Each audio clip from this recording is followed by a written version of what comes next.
Alors Thibaut, bonjour, on est chez vous à Vimines et vous êtes un jeune apiculteur qui souhaitait vous installer. Alors racontez-nous un petit peu quel est votre projet. Alors, je compte m'installer professionnellement avec 300 ruches à l'hivernage et faire de la gelée royale et d'autres diversifications comme du pollen ou valoriser la propolis. Toute exploitation professionnelle doit avoir un rucher d'élevage et de fécondation le plus proche possible de l'exploitation. D'avoir le bâtiment d'exploitation, l'habitation et le rucher d'élevage et de fécondation à une proximité immédiate, c'est la situation optimale pour ce genre d'exploitation. Il y aurait environ une trentaine de ruches à gelée royale, d'éleveuses. Alors dans votre projet qui est un très beau projet, vous rencontrez quand même quelques difficultés, hein. Alors dites-nous un petit peu la nature des soucis que vous rencontrez. Eh ben, j'ai posé un rucher donc, à proximité de l'exploitation pour tester un peu les lieux, voir ce que ça donnait. Et en fait, l'an dernier, en allant voir mes ruches, j'ai vu un panneau qui indiquait la construction d'un relais téléphonique de 35 mètres avec tous les opérateurs regroupés sur le même lieu, 25 mètres de mes ruches, quoi. Et donc il y a déjà des gens qui se sont mobilisés et en fait ils ont obtenu du maire un déplacement quand il aurait trouvé un autre endroit. Donc ça fait 6 ans que le dossier tourne sur la commune.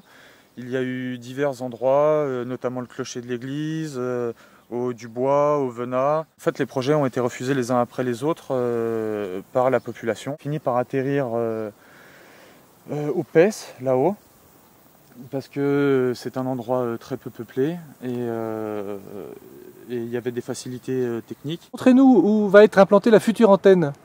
Alors la future antenne se trouve sur l'ancien réservoir de la commune, qui est à 50 mètres derrière, là, à la place de l'arbre mort presque. Le rucher serait sous le verger là, et la distance entre le projet de l'antenne et mon habitation et mes futurs ruchers est de moins de 200 mètres. Ouais. Je suis allé en justice et l'affaire n'a toujours pas été jugée. Et le problème qui se pose, c'est qu'en fait, Orange a posé un deuxième permis de construire en fait, pour chanter ma procédure, et donc j'ai été obligé d'aller une deuxième fois en justice.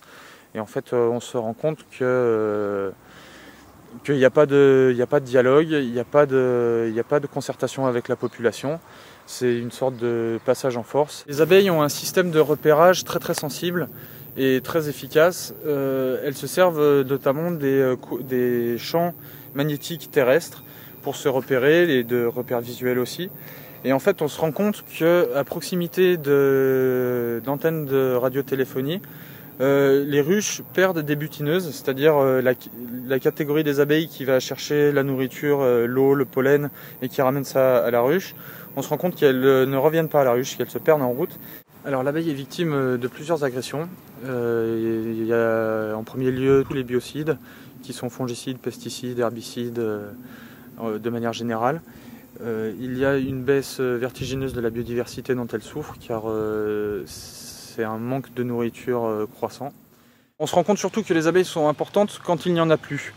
On prend l'exemple de la Chine où dans la vallée du Yunnan on pollinise à la main les fruitiers parce que les pollinisateurs ont disparu à cause des pesticides notamment. Alors un autre facteur très inquiétant aussi que l'on constate, c'est le nombre de ruches bourdonneuses que l'on retrouve. Il y en a de plus en plus et en fait une ruche bourdonneuse est une ruche sans reine. Donc la question qu'on se pose, c'est est-ce que toutes les pollutions électromagnétiques ne perdraient pas les jeunes reines en fécondation? L'abeille peut supporter une agression, 2 agressions, et que plus on rajoute des facteurs défavorables et plus elle est menacée. Aujourd'hui, on peut pas faire l'impasse là-dessus et on se rend compte très clairement que ce qu'on appelle le CDD, le syndrome d'effondrement des colonies, est apparu partout sur la planète après les pesticides. Donc ça ne peut pas être que les pesticides.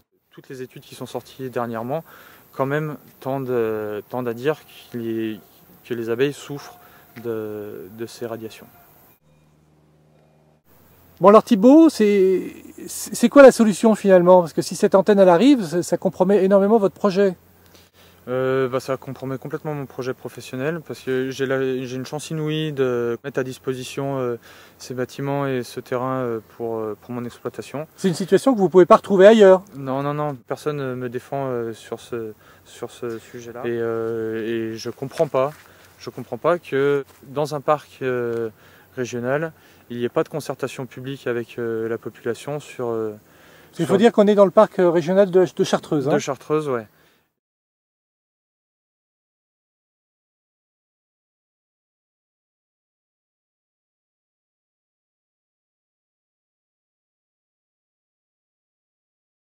Et on se retrouve démunis face à des lobbies financiers qui sont énormes, quoi. On veut faire passer ces installations pour de l'intérêt public et c'est faux, c'est des intérêts privés qu'il y a derrière et voilà.